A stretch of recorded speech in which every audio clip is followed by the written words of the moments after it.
Seja nas salas de aula, intervalos no trabalho ou em locais recreativos no geral, a queda de braço sempre foi uma modalidade respeitada por aqueles que entendem a beleza de uma disputa saudável. Entretanto, nas últimas décadas, este esporte entrou em um estado de crescente no ramo profissional, atraindo vários espectadores e inspirando atletas a seguirem o caminho dos braços de ferro. E é justamente sobre esse esporte que exala força bruta que falarei hoje. Eu sou o Vini e este é o canal Coisas de Atleta. E para não ficar tomando tempo à toa, siga-me em minhas redes sociais, deixe seu like, inscreva-se no canal, ative o sininho e bora! A queda de braço, também popularmente chamada de braço de ferro, não possui origens bem definidas como outros esportes, mas historiadores especulam que seu passado seja traçado pelo menos até cerca de 2000 anos antes de Cristo no Antigo Egito, ao se basearem em artes encontradas nas paredes de estruturas da época. Lembrando que existem algumas controvérsias e tudo isso ainda está sendo estudado, visto que o esporte aparentemente tinha o objetivo de empurrar o punho do oponente até que cedesse completamente, bem diferente do modo como conhecemos hoje. Isso é totalmente natural, já que todos os esportes passaram por constante evolução até chegarem em suas versões atuais. Como é de costume, outro local que não poderia estar de fora é a Grécia Antiga, que também possui algumas evidências de movimentos do Pale, uma antiga luta grega que são especulados como fundamentos originais da queda de braço,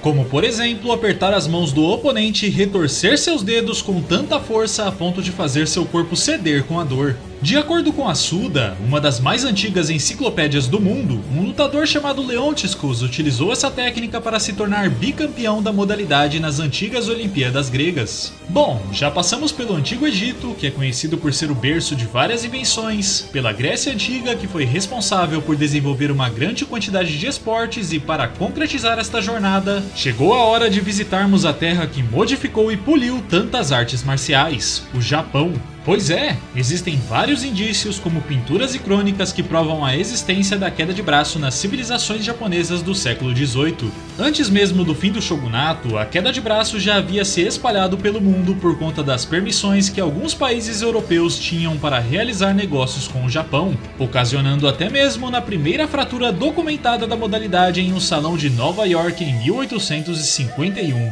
O esporte continuou passando por modificações e um dos maiores responsáveis por isso foi Tetsu Yamamoto, um japonês nascido no início do século XX que passou a organizar métodos de treinamento e regras mais competitivas para a modalidade, fundando a Mão de Yokohama em 1928, conhecida como a primeira associação oficial de queda de braço, que na época era conhecida como Udesumo. Além disso tudo, o japonês também foi o primeiro autor de um livro sobre o tema, lançando o Manual do Udesumo em 1938, onde expôs métodos muito interessantes de treinamento que são utilizados até os dias de hoje. Após os fundamentos já estarem estabelecidos, as coisas foram ficando mais rebuscadas. Com a introdução das almofadas para cotovelos em 1948 pelo americano Frederick Wakefield e também a primeira mesa completa com as estacas nas laterais construídas por Wes Knapp em 1962. O interessante é que até esse ponto era extremamente comum que a modalidade fosse conhecida em países que utilizavam a língua inglesa como wrist wrestling, que significa luta de pulsos. Mas com o passar do tempo, o nome foi sendo descartado e se tornou oficialmente Arm Wrestling após a fundação da World Arm Wrestling Federation no ano de 1977 nos Estados Unidos.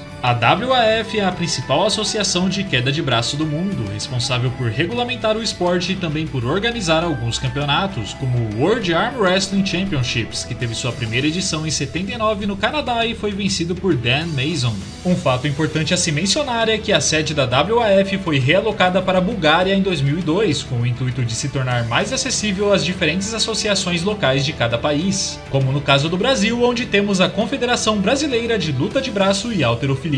Outra importante federação é a World Arm Wrestling League, fundada em 2014 nos Estados Unidos, mas esta tem a função mais focada no entretenimento e na divulgação midiática do esporte em si. O negócio é que, por ter uma melhor produção e também maior promoção de seus profissionais, a WAL veio aos poucos tomando o lugar da WAF em grau de importância, fazendo com que o World Arm Wrestling Championships não seja mais a maior prioridade dos atletas já consolidados, e sim daqueles que ainda estão na busca pelo reconhecimento. Um bom exemplo disso é o canadense Devon Larratt, um dos maiores praticantes de queda de braço do mundo e que nunca fez questão de disputar o título da World Arm Wrestling Federation, dando-se por satisfeito em estar no topo da World Arm Wrestling League. Claro, isso não desvaloriza a existência da WAF, visto que a instituição ainda é a maior regulamentadora do esporte, mas apenas coloca em evidência o poder conquistado pela WAL em tão pouco tempo. Bom, vendo as fotos e vídeos de Devon, imagino que você tenha percebido uma certa discrepância em seu físico,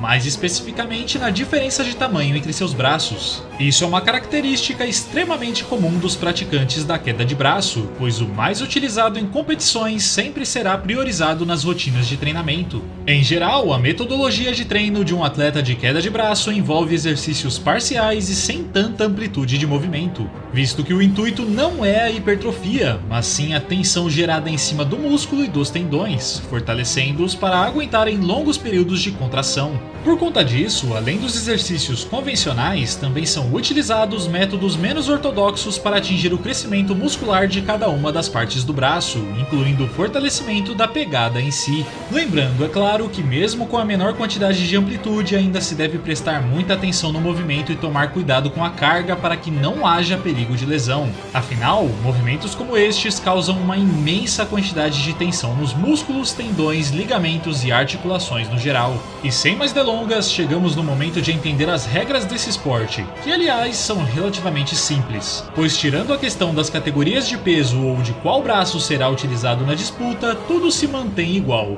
Os oponentes disputam em uma mesa específica para a modalidade, onde cada lado dela possui uma almofada em que os oponentes devem manter os cotovelos, uma estaca para segurarem e uma linha amarrada entre outras duas estacas que, quando tocada, sinaliza o fim da partida. Movimentos da parte superior ou inferior do corpo são aceitos desde que não prejudiquem o adversário e, por fim, algumas disputas são feitas com as mãos amarradas ou soltas, algo que depende apenas da negociação do formato antes do confronto. Como podem ver, ainda que possua uma origem bem complicada, este é um esporte extremamente simples, com esta sendo a razão principal para que tenha se popularizado entre as massas a ponto de se tornar algo grande que movimente muito dinheiro nos palcos profissionais. Seja como queda de braço, luta de braço ou braço de ferro, esse esporte está em um estado crescente que jamais se pensou antes e, ao que tudo indica, continuará se popularizando ao redor do globo e trazendo cada vez mais o interesse de espectadores e futuros atletas que desejem fazer seus nomes e mostrarem ter os braços mais valiosos do mundo.